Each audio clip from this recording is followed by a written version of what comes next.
Have you made the switch to Knix? Millions of women have made the switch to the revolutionary period underwear from Knix. That's Knix. Period panties from Knix are like no other, making them the #1 leak-proof underwear brand in North America. They're comfy, stylish, and absorbent, perfect for period protection from your lightest to your heaviest days. They look, feel, and machine wash just like regular underwear, but feature incognito protection that has you covered. You can shop sizes from extra small to 4XL. Choose from all kinds of colors, prints, and different styles, from bikinis to boy shorts, thongs to high-rise. You've got to try Knix. See why millions are ditching disposable, wasteful period products and have switched to Knix. Go to knix.com and get 15% off with promo code TRY15. That's knix.com, promo code TRY15 for 15% off life-changing period underwear. That's knix.com. Gas mark 1, 2, 3, 4, 5. I'm gonna cook a meal that's gonna make you mine. I'm turning up the oven, now we're ready to roast. When you touch me, honey, you'll love it the most. Come on and put me in a loving stew. Welcome to another Britflicks.com podcast. My name's Stuart Wright, and today's guest is a bit of a filmmaking polymath. He's a producer, writer, director. Welcome to the show, Joe Russo. Thank you for having me. My absolute pleasure. Now, your movies, just to give a few, are Nightmare Cinema, Inheritance, Au Pair Nightmare, Locksmith, Beer Run, and as you say in your Twitter bio, and more. Plus, you're part of the Postmortem podcast, hosted with horror legend Mick Garris. Nice to have you on the show. I appreciate being here. Good man. Now, we're going to do 3 films that impacted everything in your adult life. But before we do, I thought we might just follow on from, like, the reason I approached you was as much as, you know, seeing what films you made, but also some of the Twitter discussions I'd noticed that you'd started or were involved with. And you mean threw grenades on a gasoline? but they tended to go somewhere constructive in the end. I mean, people might not want to hear it, but it tends to go somewhere in the. You're not saying you're not being a dogmatist or anything. No, which is kind of a lot of what you pour in the fuel on. Is like, if there are dogmatists out there, stop doing it. Stop being a dogmatist. Almost stop being a dogmatist. Yeah. That actually is a really good way to look at the narrative I try to push on the social media. Is I think people are a little too dogged and a little too. This is black and this is white. And I think there's a lot of shades of gray in things. No, I mean, and like I said to you before we start recording, I'm someone that came to screenwriting a little later in life, and the podcast has been a bit of a film school for me. And I remember in the beginning, sort of 2009-10, when I felt like I was looking for rules, because that's what was being presented to me about how to write, which, as a journalist, which is what I was, that makes a lot of sense. You know, there's what does a bit of copy look like? Because you're writing about something. Whereas what I've learned is the creative process is about learning what works for you, which can be a combination of lots of things or a combination of nothing you've ever heard of, because you stumble on it. I actually went to journalism school and did a little work as a journalist early in my career. And yeah, I mean, there's a real specific formula, especially to news writing. Exactly. You know, but I do think there's some things that carry over from journalism and screenwriting. Like, I think being able to be smart and punchy with your action lines, that I attribute all of that to my journalism experience, but yeah, no, I think you're right. Is people want there to be rules for screenwriting because they want to be able to say, I checked these things off. Why is my movie not getting made yet? You know what I mean? Yeah. And it's there's such a, like, there's so much gray in between. Oh, I followed the rules of a great screenplay. And that's where the discussion kind of gets lost. It really is. It's about, you have to have your voice. You have to have your point of view. You have to have a story that's exciting and characters that are compelling. And just because, you formatted the script perfectly, or you didn't use these types of words that executives do or don't like, that's not really what they're looking for, Oh, you're reminding me of like one of my first classes I went to. The tutor that we had said he held up 2 screenplays, and it was to prove the point you're making. He goes, which one of these 2 sold? And one of them was an absolute dog's dinner. Like it looked like someone had scrolled over it with a spider with ink all over its feet. And the other one looked like it had just spewed nicely out of final draft, and every I had been dotted, every T had been crossed. Yeah. And obviously the trick was to get us to all go, well, that one, it looks like a screenplay. And he goes, sure. The one with the best story. Yeah. Mm-hmm. And it probably was the one that looked like shit. Yeah.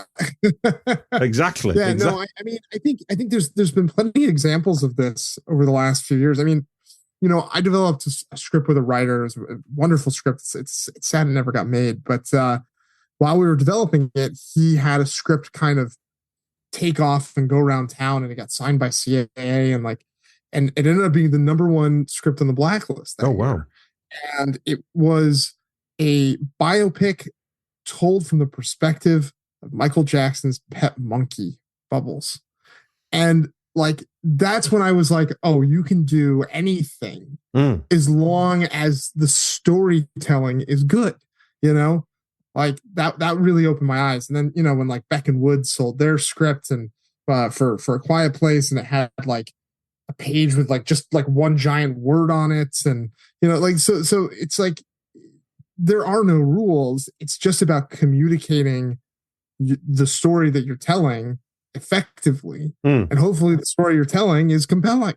But I think I keep saying, I mean, I've started teaching myself, so I do 1 day a week. And one of the things about writing for me is not about the rules as such, but if you decide on something stylistically, then be consistent throughout, which is very much a journalistic thing. If you decide this is how you're going to do it, then make sure you keep doing it that way. So it's not hard for the reader to work it out. That's the key for me. You create the own rules of your screenplay. Yeah. You can, if you're going to use double dashes or ellipses or lots of white space or, single word action lines, you create those rules in the text. And as long as what you're giving them is clear and compelling, they'll go along with that journey. Yeah. I mean, thanks to Jeff Goldsmith on the Q&A. He one of the shows early shows I cottoned onto him. He was discussing Walter Hill's screenwriting technique, and I got hold of Hard Times, which is like haiku poetry compared to the screenplays that you normally see. And I think in a way, emulating him became, obviously I can't write like him, but trying to emulate him became a way of using the journalistic skills of the punchier, shorter, more smarter way of writing. Yeah, and that's kind of, I would say that kind of describes my writing partner and I voice too. I don't necessarily the way that Walter bunches the text together kind of drives me nuts. From but that's his thing. But that kind of short, punchy writing, we've kind of employed that in our writing. Like I said, I kind of brought that journalism background into it, and it's been really effective for us. We've gotten more than a couple pictures made at this point, so we're doing something right. No, true. Now, interesting. Just to talk about the writing side of it, one of your more recent ones is a film called The Locksmith, starring Ryan Phillip and Kate Bosworth and Ving Rhames. But on that, there's 5 credits. It says you're the writer, and it says that Blair Kruber is the original story, but it's also got John Glosser, Ben Kabelis, and Chris Lamont as listed as writers too. So how do we as a layperson looking at that IMDb listing, how do we unpack that? That is a complicated one, isn't it? Yeah.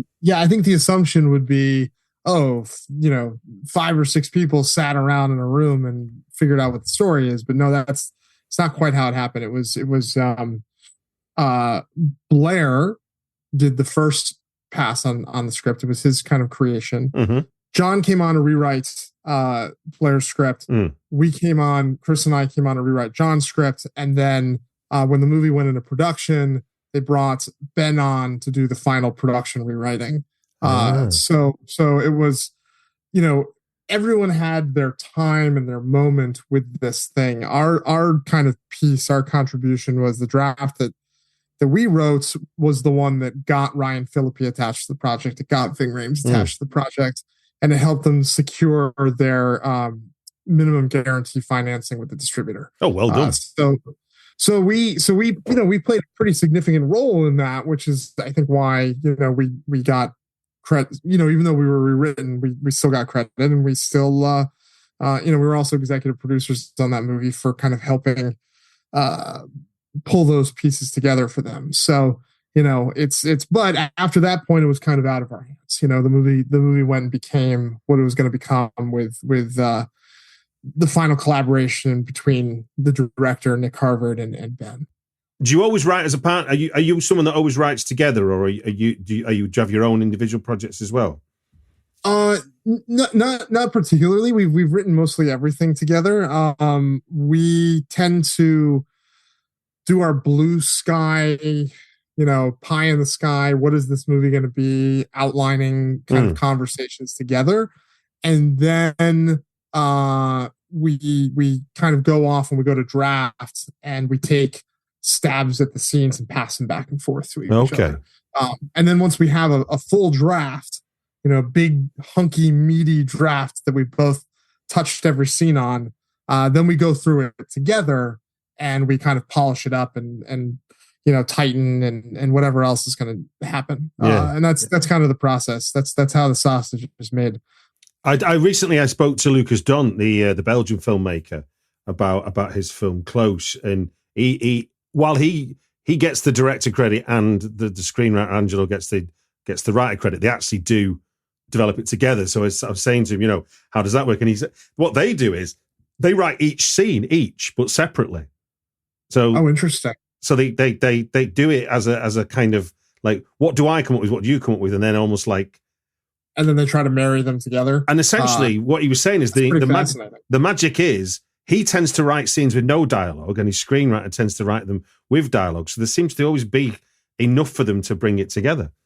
Oh, that's cool. That's fun. Yeah, no, I think because I'm a director too. Yeah. And I'm like really focused on like the blocking and the way scenes lay out. I usually tend to take the first stabs at them, and then Chris kind of writes on top of them and like adds them and expands them and throws in some crazy ideas, and then we kind of collectively pare it down into like something in the middle.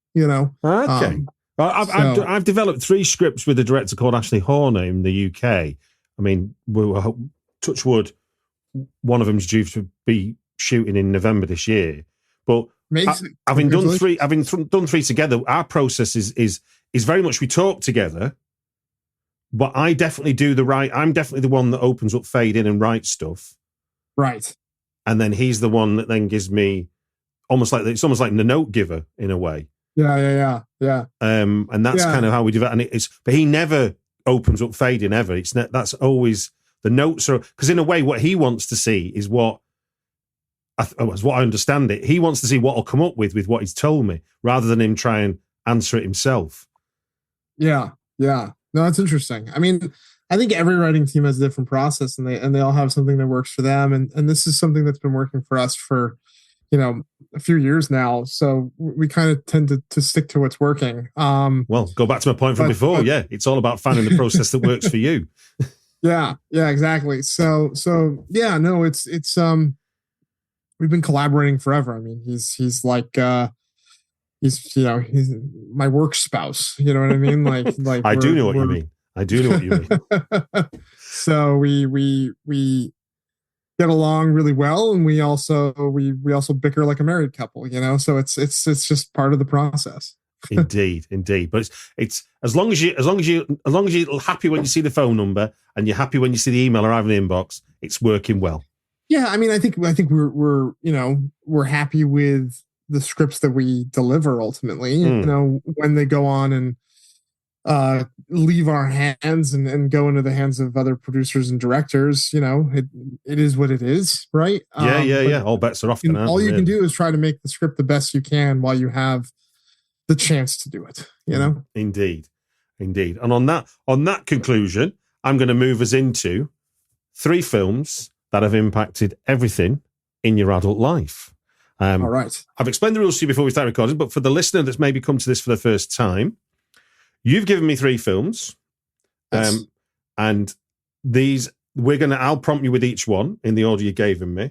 We will talk for the time of 5 minutes on each one, and when I don't know how Panic can do this. I can edit all the silence myself. When we hear this sound, it's not DEFCON 1. It's just time to move on to the next film. Does that sound okay to you? That sounds awesome. Brilliant. Okay, then. Without further ado, and I don't have to say the year really because they're all the same year of release, which is canny. There's a reason for that, and we'll talk about it. Good man. Okay, so 2003's Kill Bill Volume 1. Tell me where does this impact on you and how? Well, so to give some context, I grew up in Connecticut, which is about as far away from Hollywood as you can, almost as far away as you can get in America. Yeah. From Los Angeles, and the idea of making movies was so foreign to me. But that fall, I was a freshman in college, and I started taking some film studies classes because I had always loved film growing up. Okay. And my high school buddy who kind of wanted to be Spielberg, Andrew Pappas, he took me to a weekend filmmaking seminar. And that was kind of the first time when I went like, oh, this is like a job. This is something you could do. This is something I could do. And that kind of, that epiphany, like that love of film becoming something that could be art that I could maybe make, became real for the first time. And it happened to coincide with just a banger of a movie year in 2003 and in 2004. Like I'm picking 3 of those titles was really hard. But these were 3 that stand out for distinctive reasons. Okay. And, when we are in the dredges of the creative process, we're getting notes or directors are rewriting our material and changing it in ways we don't love. I tend to go back to movies from this moment in my life, specifically because they kind of fill me back up. They remind me of what inspired me in the first place. And probably no more so than Kill Bill Volume 1. I am one of the people who holds that as my favorite Quentin Tarantino movie. Okay. I know everyone always says Pulp Fiction or whatever, but like I thought that while the writing is phenomenal in his first 3 movies, this is the first time where it really felt like his directing took center stage. Yeah. This is the first time where his visual style was unleashed in a way that profoundly impacted me. The fact that it went to live action, to animation, to black and white. The music, the locales, the action, the violence, the gore, the humor. It kind of all hit me in a way that was just like the perfect stew of my interests. It felt like a full-on cinema experience. I totally agree with you.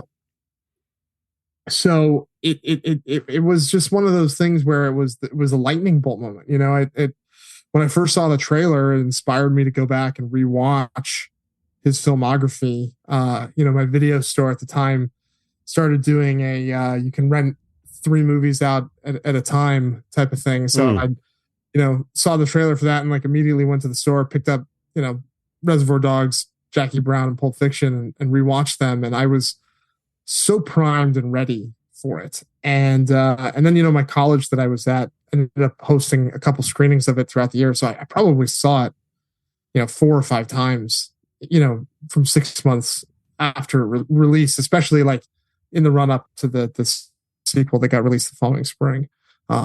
So are you seeing this film in the wake of that filmmaking seminar you went to as well? Yes. So this is after the seminar. Yes. Okay. Yeah. So it really kind of opened my eyes to like, wow, like look at the risks and the boldness and the creative decision making that went into this, like kind of understanding rudimentarily what maybe went into it, Yeah. So it was just, they both happened in like the same month. I think the movie came out in October, and I think that the seminar was like late September, early October, Yeah. So it was just this perfect intersection of like my understanding of filmmaking opening up in this big way, and Quentin Tarantino just pouring this expression of cinema into me. Like I was a well that was ready to be filled, So before that, you're doing these film studies modules as part of your Yes. studies, and they're teasing out your fandom of film, and then suddenly you're like, hold on a minute, I can do this. Yeah, exactly. That's exactly right. It was pretty cool. So it was just an exciting moment. Have you made the switch to Knix? Millions of women have made the switch to the revolutionary period underwear from Knix. That's KNIX. Period panties from Knix are like no other, making them the #1 leak-proof underwear brand in North America. They're comfy, stylish, and absorbent, perfect for period protection from your lightest to your heaviest days. They look, feel, and machine wash just like regular underwear, but feature incognito protection that has you covered. You can shop sizes from extra small to 4XL. Choose from all kinds of colors, prints, and different styles, from bikinis to boy shorts, thongs to high-rise. You've got to try Knix. See why millions are ditching disposable, wasteful period products and have switched to Knix. Go to knix.com and get 15% off with promo code TRY15. That's knix.com, promo code TRY15 for 15% off life-changing period underwear. That's knix.com. When you need mealtime inspiration, it's worth shopping Baker's, where you'll find over 30,000 mouth-watering choices that excite your inner foodie. And no matter what tasty choice you make, you'll enjoy our everyday low prices, plus extra ways to save, like digital coupons worth over $600 each week. You can also save up to $1 off per gallon at the pump with fuel points. More savings and more inspiring flavors make shopping Baker's worth it every time.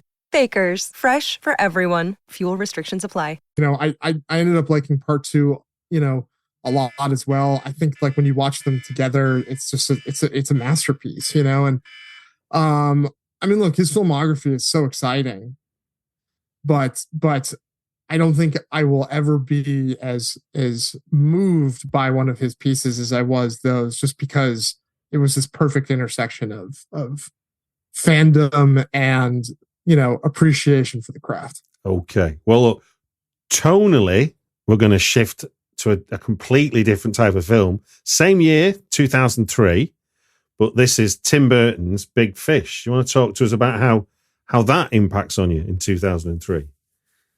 Yeah. So what happened that fall was, my buddies, they all dispersed for college, in upstate New York and New Hampshire. And I stayed home. I was stuck in Connecticut. And when they came home for the winter break, like after Thanksgiving and into Christmas, it was just an incredible awards season of movies that came out. I was really like tossed up to choose either Big Fish or Return of the King, because I saw with the same group of friends we were all falling in love with cinema at this point.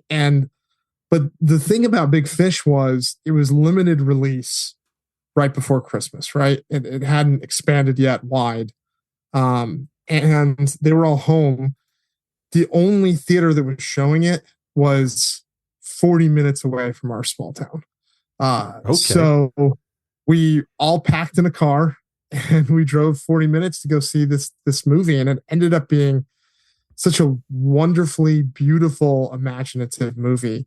I obviously Batman and Batman Returns and Beetlejuice and Pee-wee and Edward Scissorhands and Ed Wood. I mean, there's so many wonderful movies that I had seen of Tim's leading up to this that are huge parts of my life. But this felt like such a culmination of everything he'd been working towards. It bred his visual eye with, his beautiful, weird characters, storytelling was just so remarkable. And, and it just like my dad had taken a job across country at that point. And my family and I were still in Connecticut and we hadn't moved to Arizona yet. Okay. So we were like long distance with him. And I think like the combination of like seeing it with these friends who had gone away and like going on this road trip to see this little movie and then having it move me in a way where it was like, I just missed my dad so much, Oh, and, wow. and having it be this like real father-son emotional journey. Yeah. It just hit me really hard. And I remember when we got home feeling like that was like one of the best cinematic experiences I'd ever had. Isn't it amazing how a film that's made for mass consumption can be reduced to being like, this feels like it's made for me. Yeah. Yeah. No, it really did. It felt so personal. And it was just like it only reinforced what was happening to me in that moment that, when I did transfer out to Arizona State the next year, I was going to try to find a way to pursue film. Like all three of these movies kind of pushed me in that direction. I mean, what was it? I mean, there's that relationship with your father, but in terms of as a film viewer, what did it open up in you that you hadn't? What's funny is I when my dad came home that winter break because he came back to Connecticut, I was like, you have to go see this movie. And so I took him on that same journey. We went to this little theater 40 minutes away and I took him to see the movie. And I don't know, he didn't have the same experience with it. And I remember the movie ending and the lights coming up and me turning to him, like waiting for him to have the same kind of profound emotional response. And he just didn't. Which is an interesting thing, which speaks to, I think it can mean different things to you. And, I don't know if like he felt like, what is Joe trying to say about our relationship with this? He also had a dad who died when he was pretty young. So like young in his adult life. Yeah. So I don't know if maybe like it just hit him in a different way because of that, but I remember feeling so elated after the first time I saw it. And almost so deflated when I took him to see it, which was an interesting kind of roller coaster of emotions. Yeah, that's a really interesting aspect to it, that you'd had this connection with it and was like, you must see this, and then it doesn't hit the same way because obviously you're both at different emotional states in your life when you sit and watch it. Absolutely.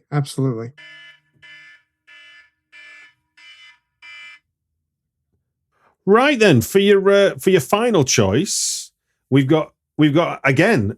I mean, as far as three films goes, tonally, I don't think you could have complete such contrasting films. Certainly think that they're all American films as well. It's like the fact that if you say what's American film culture, and you go, okay, here's three films, you wouldn't know. Oh, that's what it must be like.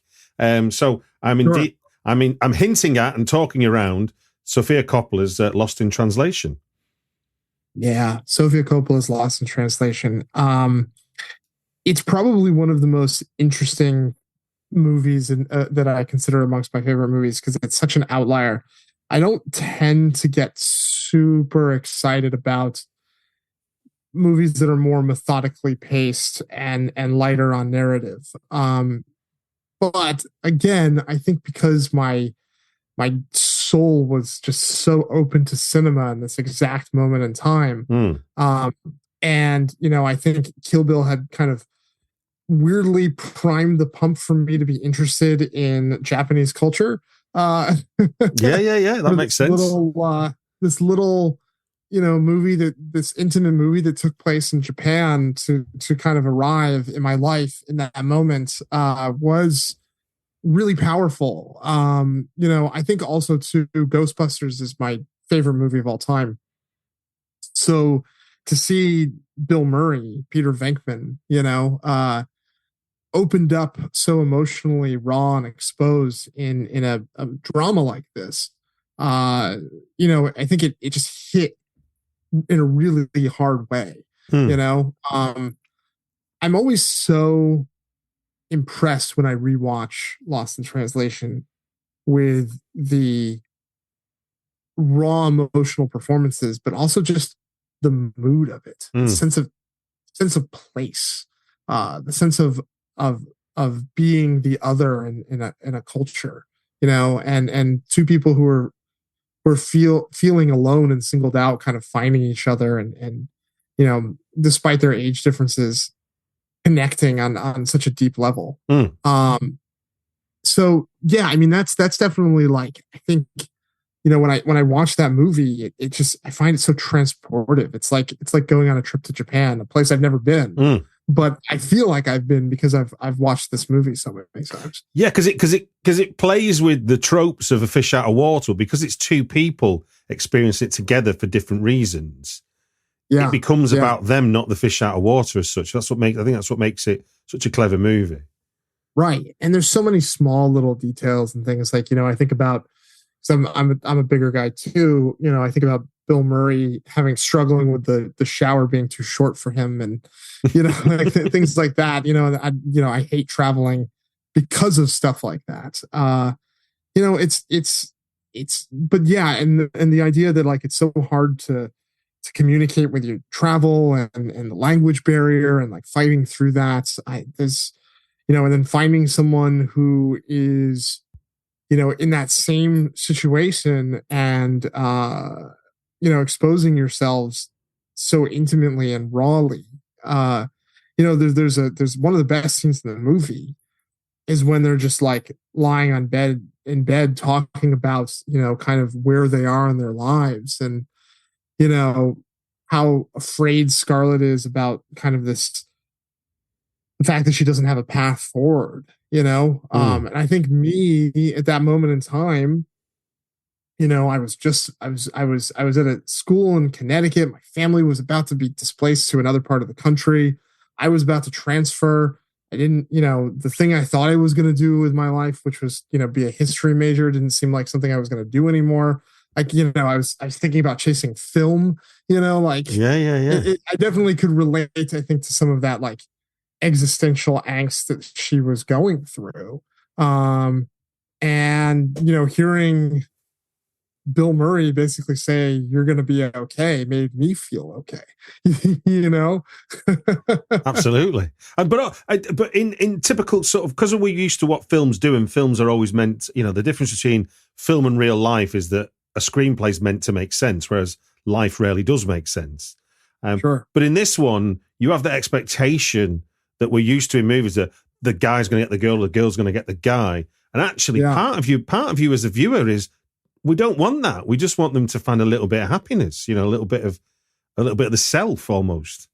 Yeah. Because they are so lost, literally. Yeah. Yeah. I do love that about the movie. I think that it they shouldn't be together. They're not right for each other to be together in that way. I feel like if they got back to the States and they tried, it probably wouldn't work out in the long term. But in that exact moment, they're who they needed to be with to move themselves forward in their lives. And I think that's, like, a really cool thing. And, I reference the movie all the time, and I'm starting to realize, when I directed my first movie, The Au Pair, my actress is about, 10 years younger than me. I was like, "Oh, Lost in Translation." And she was like, "Oh, that old movie." And I was like, "Oh my God." These movies are getting old. They're all turning 20 this year, but they reflect the moment I decided I wanted to be a filmmaker. And that's why I think they still do continue to impact me in my adult life. I mean, weirdly, it might sound like a crass comparison, but it was a debut film as well. This was Sophia's first movie, wasn't it? Lost in Translation. Yeah, it was. Uh-huh. Yeah. So 10 or so years earlier, you had Richard Linklater's Slacker, which was about a whole movement of people.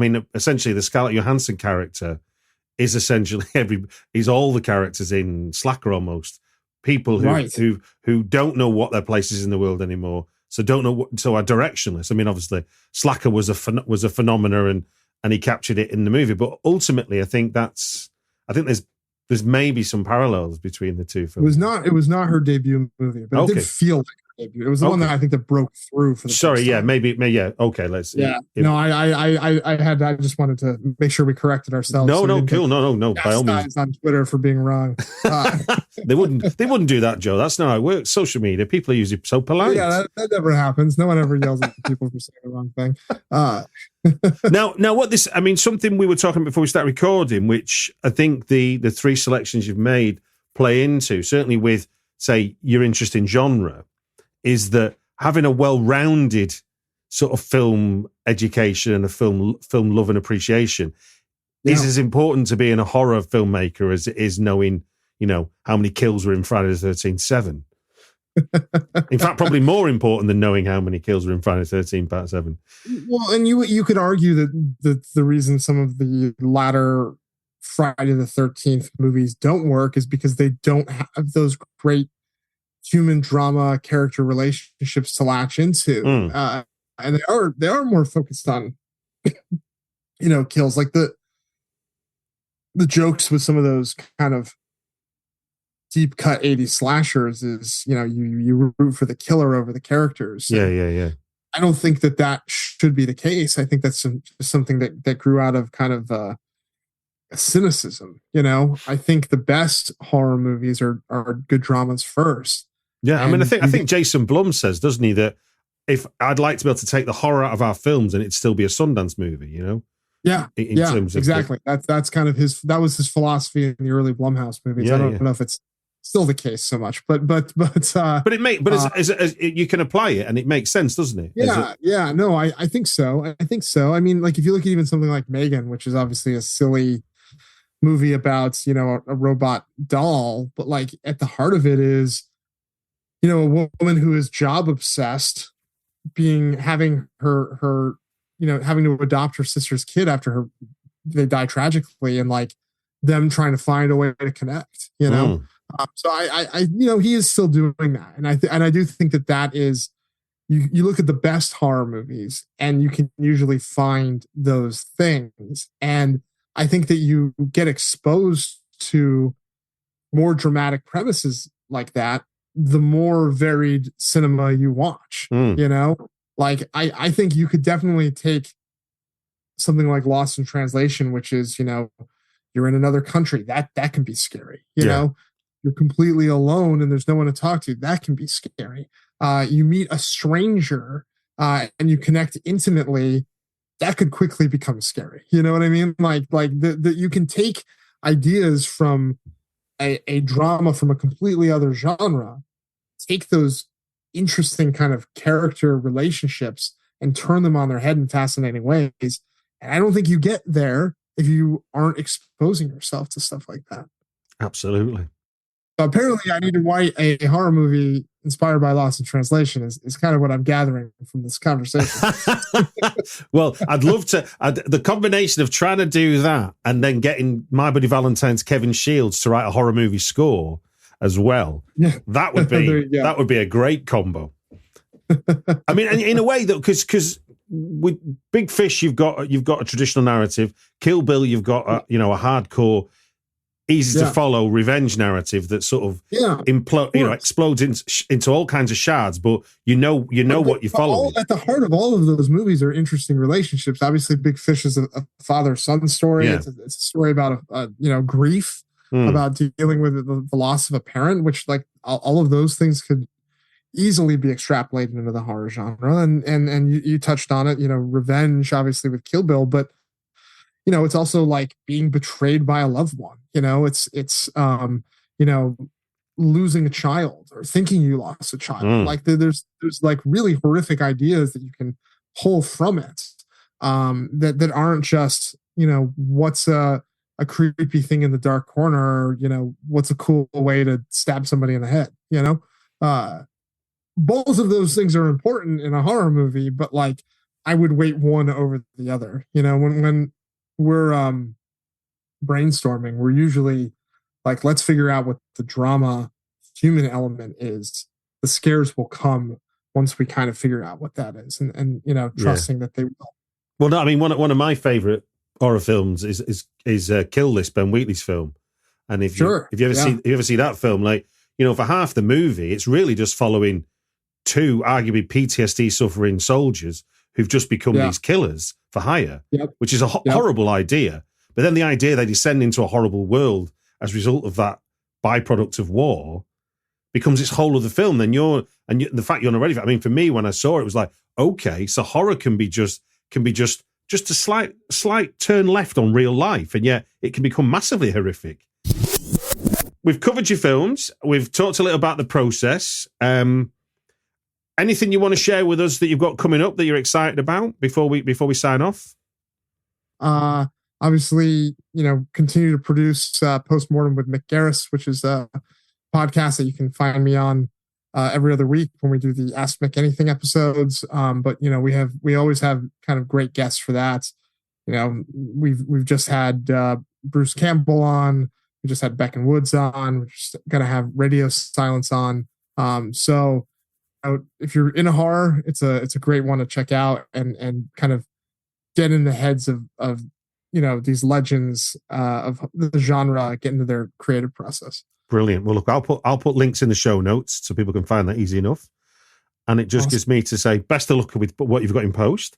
And thank you very much for giving your time on the Britflicks podcast. Thank you for having me.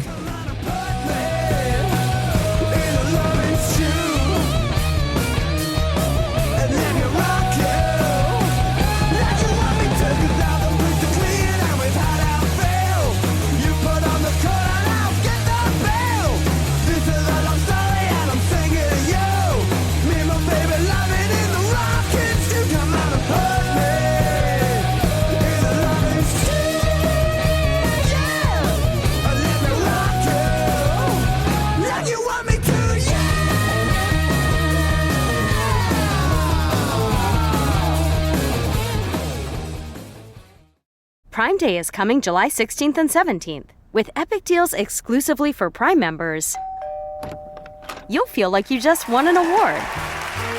Oh, wow, I didn't even prepare a speech. I'd like to thank my family for always needing stuff. Also Sam, my delivery guy, for bringing all my awesome deals so fast. You're the man, Sam! Shop deals on electronics, home, and more this Prime Day, July 16th and 17th. Have you made the switch to NYX? Millions of women have made the switch to the revolutionary period underwear from NYX.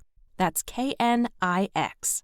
Period panties from NYX are like no other, making them the #1 leak-proof underwear brand in North America. They're comfy, stylish, and absorbent, perfect for period protection from your lightest to your heaviest days. They look, feel, and machine wash just like regular underwear, but feature incognito protection that has you covered. You can shop sizes from extra small to 4XL. Choose from all kinds of colors, prints, and different styles, from bikinis to boy shorts, thongs to high-rise. You've got to try NYX. See why millions are ditching disposable, wasteful period products and have switched to NYX. Go to knix.com and get 15% off with promo code TRY15. That's knix.com, promo code TRY15 for 15% off life-changing period underwear. That's knix.com.